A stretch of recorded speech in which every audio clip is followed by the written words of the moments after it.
quelque chose à vous dire. Alors, pour ne pas aller de travers, j'ai préféré écrire afin d'être concis et d'être clair, parce que il est bon vraiment que je vous raconte comment on s'est rencontrés. Amen. Hein?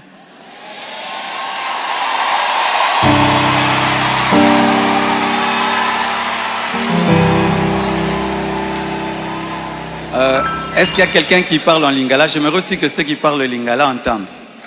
Qui interprète bien le lingala et qui est bien habillé?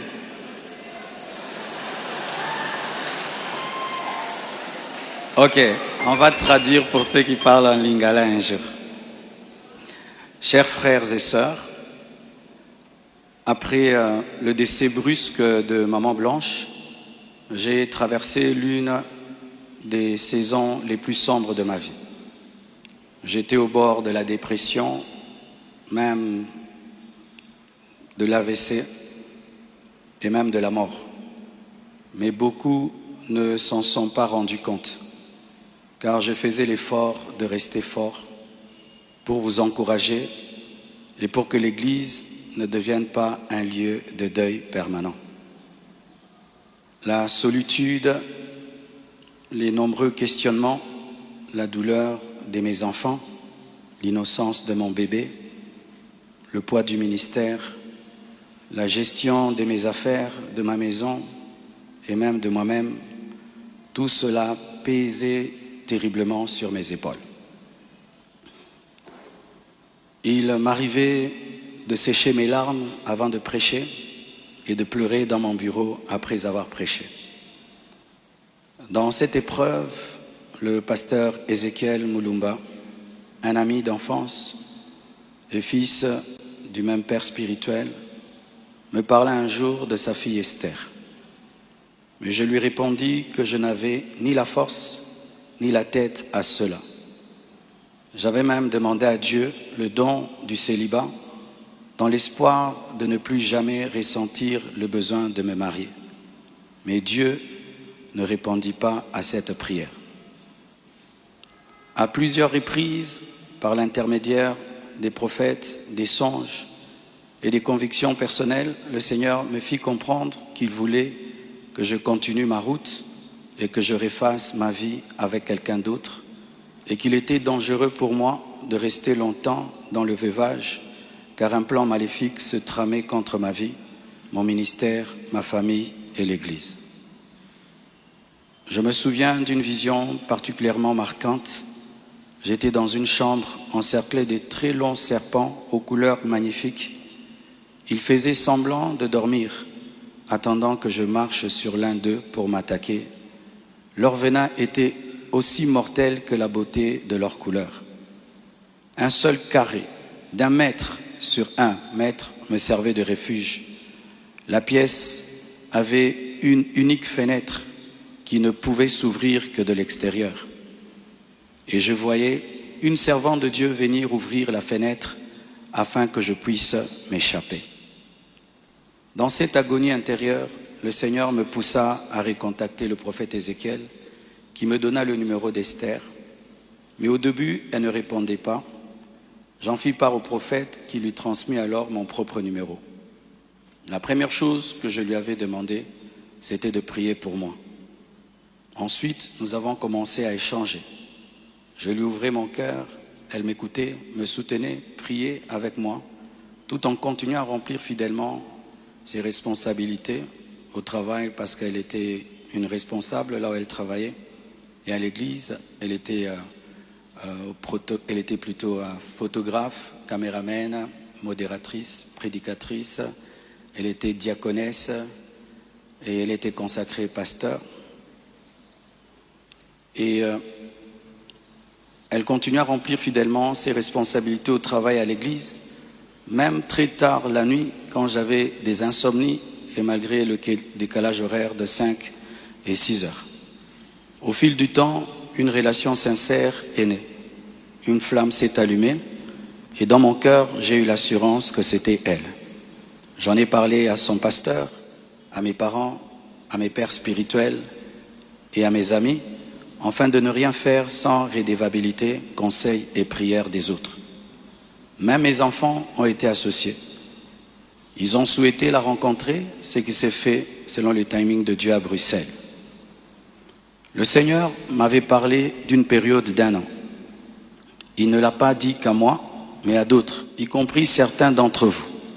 Plusieurs ont même reçu des détails précis la concernant, ce qui confirmait ma direction. C'est pourquoi le mariage a été célébré le mercredi 23 juillet en Belgique. J'aurais aimé qu'il ait lieu à Kinshasa, mais cela aurait été trop coûteux et compliqué à organiser. Je comprends que certains aient été surpris ou même blessés par cette démarche qu'ils trouvent très rapide, mais sachez que pour vous, c'est 1 année. Mais moi, j'ai senti que j'ai fait 3 ans, tellement que c'était terrible, mais je ne pouvais pas, sur cette chair, vous relater ma vie. Si cela vous a offensé, je vous présente mes excuses les plus sincères, mais sachez ceci, le Seigneur s'est servi d'Esther pour que mes enfants, après avoir perdu leur mère, ne perdent pas leur père, pour que la compassion ait toujours un pasteur debout.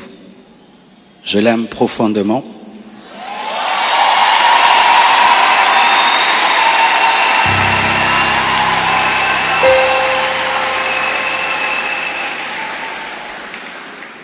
Je l'aime profondément. Elle n'est pas venue pour effacer la mémoire de Maman Blanche, mais pour continuer l'œuvre, comme Élisée après Élie, avec humilité et soumission à Dieu.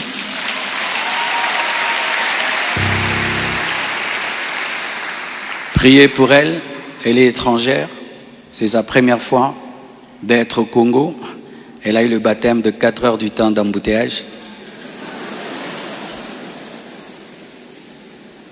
Et aujourd'hui, Dieu a fait grâce, il fait froid. Je lui ai dit, tu sens le froid quand même?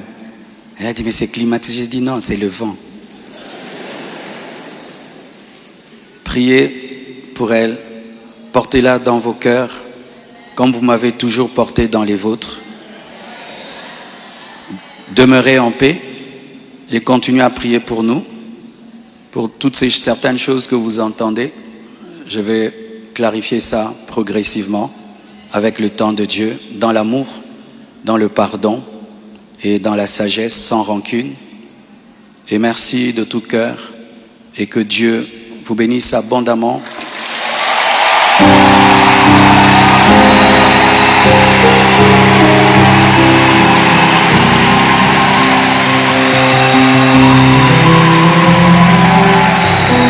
Pour votre soutien, vous avez prouvé au monde que vous êtes une église mature. Vous avez prouvé au monde que vous êtes une église enracinée. Vous avez prouvé au monde que votre foi est fondée sur Jésus. Vous avez prouvé au monde que vous êtes une église 4x4, une armée de Dieu.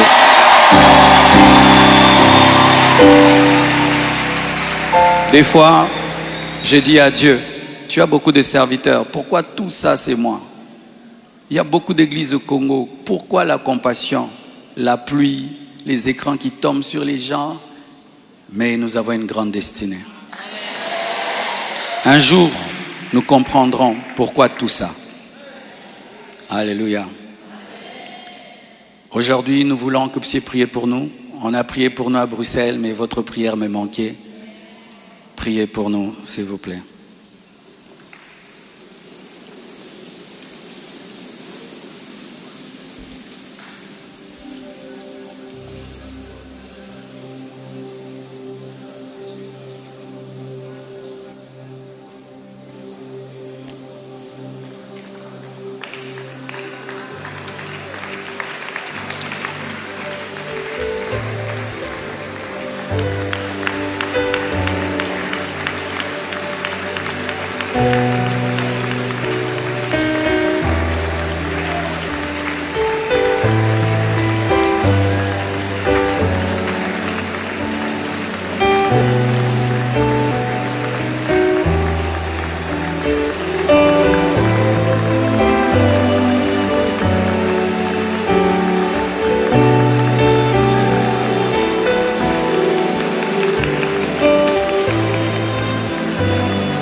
Maman Esther va prier pour nous.